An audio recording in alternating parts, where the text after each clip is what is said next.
Good afternoon, everyone. Thank you for joining us for this pre-match press conference ahead of the ICC Men's T20 World Cup final. Please ensure you've got a microphone in your hand and raise your hand before you ask a question. We'll get started down here. Hi, Mitch. Packed press conference room, a lot of buzz. Means you're playing India. What's your thoughts? Yeah, first thing, I'm pretty excited. Yeah, I mean, we played obviously India a little bit before the tournament started, and it was a good series for us, obviously building up for the World Cup. So yeah, I guess there's no secrets to what is going to be out there tomorrow. But yeah, no, first thing, boys are buzzing, obviously World Cup final, and guys are excited and ready to go. Yeah, Mitch here. How both the teams reach the finals, does it matter? Because after all, this is a last game and the day of the final, how you perform matters? Yeah, I think, yeah, everyone's goal is to get through each stage, whether it's this group stage, Super 8 into the semis. So I think, yeah, I mean, we've had different roads to get to where we are today, but at the end of the day, it's a one-off game shootout against a very good team. We know that, and yeah, I mean, boys are excited. Yeah, I think momentum's obviously a massive part. We're taking a lot of confidence from our last game, and I think India will do the same. Yeah, Mitch, just want to know what do you make of the wicket?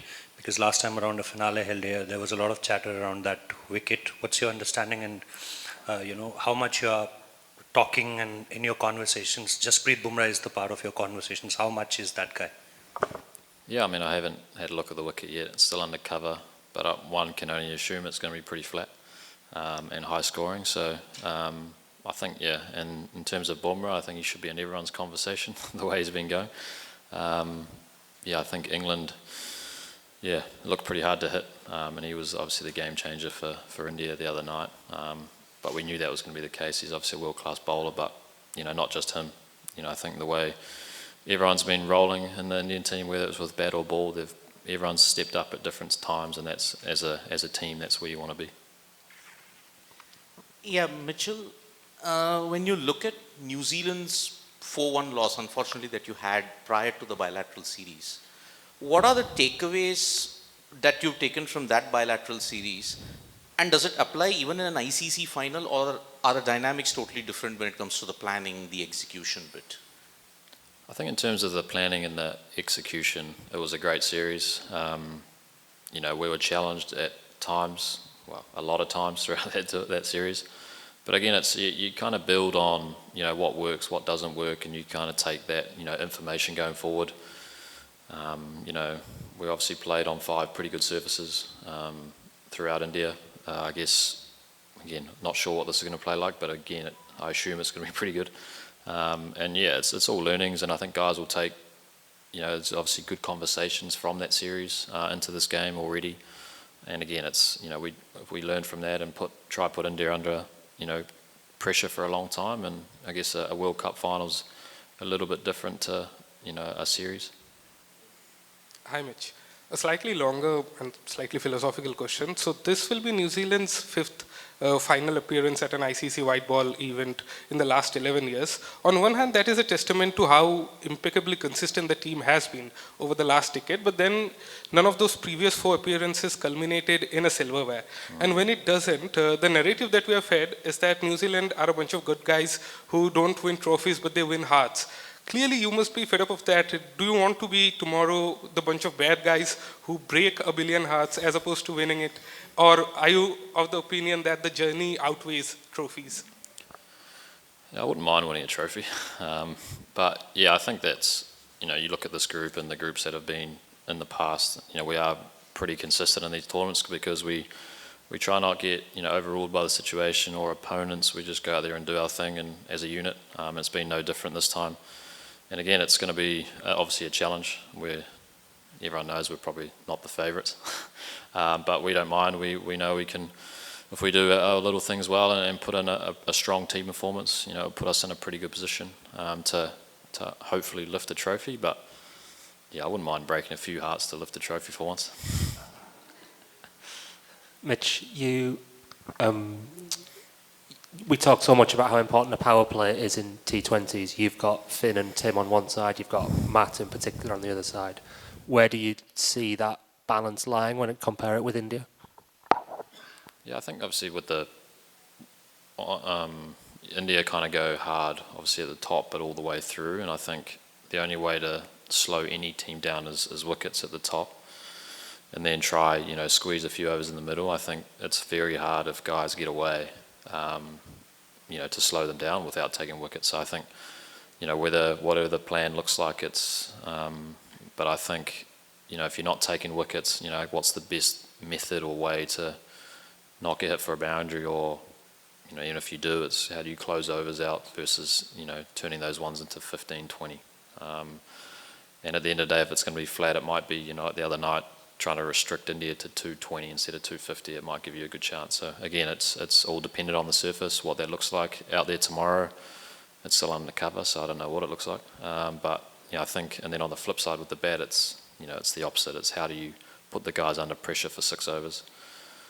Not losing wickets along the way. It's easy to say don't lose wickets, but also get runs, because it's a pretty tough balance. But I think we know how deep India bat, that they're going to put us under pressure for the first over to the 7th over to the 12th over, all the way through. So I think what that looks like for us is trying to be very clear in what that looks like, and try, I guess, if you can't get wickets, get hit for one. Hi, Mitch. Hi there.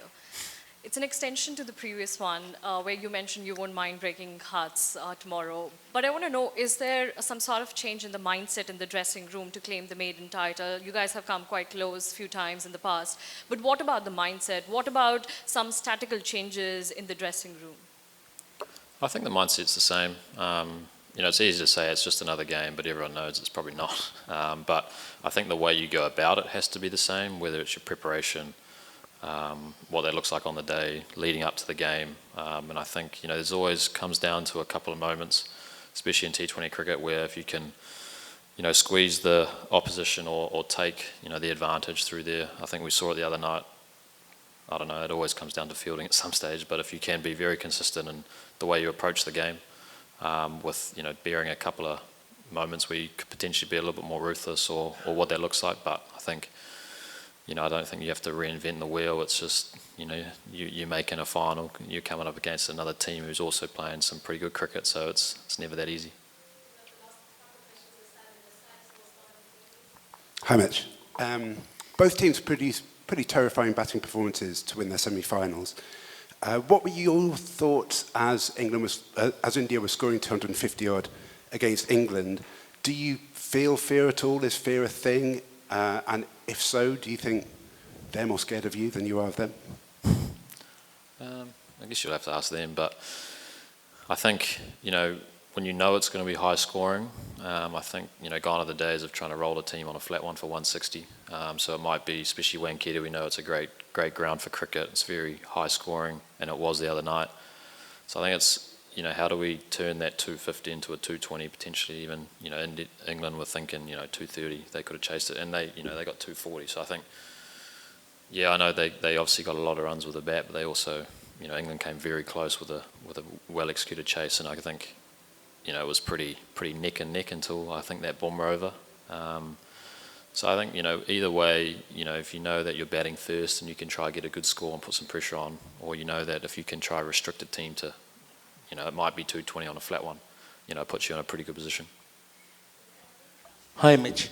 Varun Chakravarti has hit a bit of a form slump off late, especially the last game, conceding 64 runs of his 4 overs. I mean, going into the final, and he might be a bit low on confidence as well. So going into the final, is that a psychological advantage for you? No, I don't think so. I mean, we've all seen how good he is. And I think the challenge is of any bowler is when it is flat. What does it look like? When it's spinning and when it's seaming, it's obviously a challenge for every batter. But when it is flat, what does that look like? And I think, everyone goes for 60 on their day. So I think it's, again, for Varun, I think he's got to know that he's still a very good bowler, and, it's, only one game away from, changing the tide. And it's same with any bowler or any batter. If, they're out of form, they're only one game away from being back in form. So, they obviously try tell our group that throughout that India series, it's obviously a challenge, but it was a good learnings. It was, it doesn't get any harder than that. So I think you can bank on experience from there, going into a game like that tomorrow. If you're in a similar situation, what does it look like? Can you do things slightly different? It might, be the winning and losing of a game. Mitch, in the context of what's going on in the world today, the escalations in West Asia, has the team spoken within the group or what they think about it? And, what would it really mean to the New Zealand team if they are to win the World Cup in context of what's happening in the world today? Yeah, I mean, it's a hard one to avoid or not see because it is, everywhere, and it's obviously a pretty tough situation. I think obviously people at the World Cup have been affected as well, guys not being able to go home, and I think for us it's trying to just think about what it looks like tomorrow for the game, and then it's obviously a challenge to put that out of your mind, but I guess for us it's thinking on what does tomorrow look like for us against a very, very good Indian team. Hi, Mitch. Congratulations on an amazing campaign so far. I'm just curious to know how a team and how you are as the captain viewing playing a side that comes into a final on the back of that kind of a game. A momentum is huge in T20 cricket, and when you see a team like India and the kind of game they had, a semi-final they had with the moments, how do you prepare to face that sort of a team mentally? Yeah, I mean, you want to kind of be consistent in your approach. Obviously a lot of different things can happen throughout any game of cricket, but I think the way you approach it has to be the same. We'll approach it the same as we did for the semi-final against South Africa, as we did for game 1 against Afghanistan. You put in the work that leading into the game, and you get your process and your video and what that looks like, and then you go out there and just try execute the best you can. I think India would be very, have a lot of momentum or a lot of, confidence going into this game. I think, especially with the bat.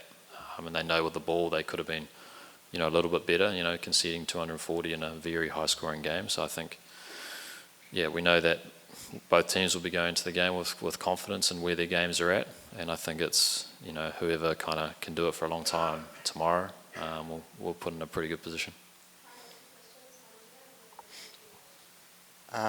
Hey, Mitch. Cool.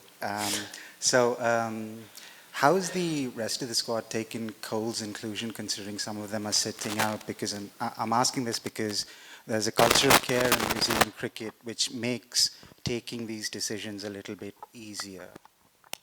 Yeah, I think it's always a challenging one for the guys who aren't playing. You come to a World Cup and you obviously want to play every game. It's not that easy. I think most teams, for us it was a very match-up based decision.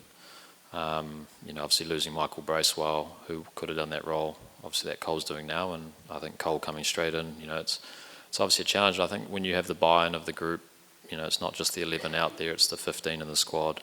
It's the guys not playing, they get mentioned all the time, all their work off the ball, support staff as well. It's we're all on this journey together. Yeah, there's 11 guys that go out and take the field, but it's more than that. And I think that when you get the buy-in of the whole squad, I guess those decisions are taken way better when they know that they're part of something bigger and a bigger picture. And I guess that comes down to the environment, how you can set the environment up for that. Mish, hi. In the Super 8s, South Africa showed that India are very much beatable. David Miller did say after the game that they probably showed how India are beatable. The last semi-final against England pushed them really close. So now when you build up to this final, do you think you have some sort of edge going into it? Because 1 lakh people, 99,000 probably cheering for the host, give them that feeling of being overwhelmed by the crowd, because not a very long time ago, Pat Cummins showed how to silence that crowd. So are you up for that as well? Yeah, I guess that's the goal, and is to silence the crowd. But I think that there is a lot of variables in T20 cricket, and it is fickle at times. And we've seen throughout the whole World Cup that a lot of teams are on similar pages, and it comes down to some little moments in every game that changes the outcome. And so I think India were England were very close to chasing that the other night. We've seen South Africa playing very good cricket all the way through, and then I guess had a little hiccup against us, and you're out. So I think for us, it's taking confidence in that we can, if we go about our business the same way, we can upset another big team. And I think there's obviously a lot of pressure on India to win this World Cup at home. I mean, it would be, I guess if we don't win, it'd be pretty cool for, to win a home World Cup. So I think that comes with a lot of added pressure as well. So if we can go out there and try put, I guess, that added pressure on them and see what happens.